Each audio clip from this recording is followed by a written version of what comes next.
이 헬스조선 조선일보의 기사입니다. 최초의 담배사 내부 그런 내부 직원이었던 어떤 박사가 그 담배사 내부 안에서 벌어진 일들을 고발함으로써 이제 밝혀진 사실들인데 그게 뭐냐면 이 담배 중독이 술 중독보다 훨씬 더 강하다는 것입니다. 그리고 그 빅터 드노볼이라는 박사는 이렇게 말합니다. 이 술 중독은 어떤 한 시점에서 어떤 다양한 문화나 사람과의 관계 속에서 일어나기 때문에 제한성이 있다는 거예요. 중독성이. 그래서 그 중독 비율이 높아질수록 물론 위험성이 있지만 그 중독자의 수가 담배 중독자의 수를 결코 따라올 수 없다고 합니다.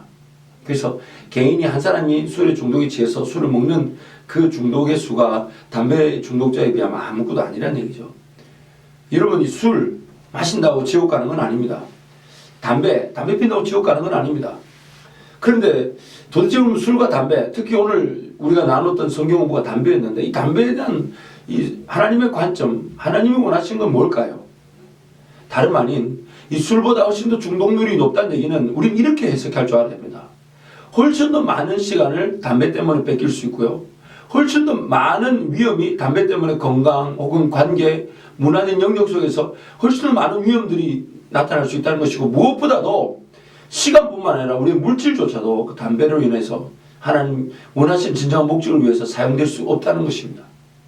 담배, 술 이런 것들이 구원과 직결되지는 않습니다. 그러나 하나님은 이 땅에 우리를 구원만을 천국 가는 것만을 목적으로 두지 않고 남겨주셨죠. 왜요? 왜 남겨주셨습니까?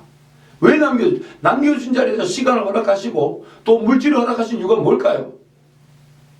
뭔가 하나님만을 전적으로 의지하고 하나님만을 바라보고 그런 쓸모없는 것들에 우리 정신이 팔려서 시간과 물질과 삶이 쓰여지길 원치 않으시죠. 그런 쓸모없는 삶의 싸움이 아니라 정말 그 시간에 그 물질에 그리고 그 삶의 영역에서 하나님이 원하시는 일이 뭘까 그렇게 덤벼들어야 되는데 하나님이 원하시는 일이 뭔지를 잘 모르다 보니까 그 시간과 물질이 자꾸 쓸모없는 중독에 빠집니다. 뭐 게임, 담배, 술 특히 가장 심한 게 이 담배로 인한 중독이죠. 그 재정 규모 술의 약 7배에서 8배라고 합니다. 중독이 됐을 경우에는 술로 나가는 비용보다 담배로 나가는 비용이 요즘도 담배값도 많이 올랐다 그래요. 감사하게도. 그러니 여러분 점점점 우리의 시간이 그런 것에 묶이게 되고 그런 것들을 통해 제한을 받게 됩니다. 그것이 결국 여러분의 미래와 또 직결되어 있습니다. 여러분 명심하십시오.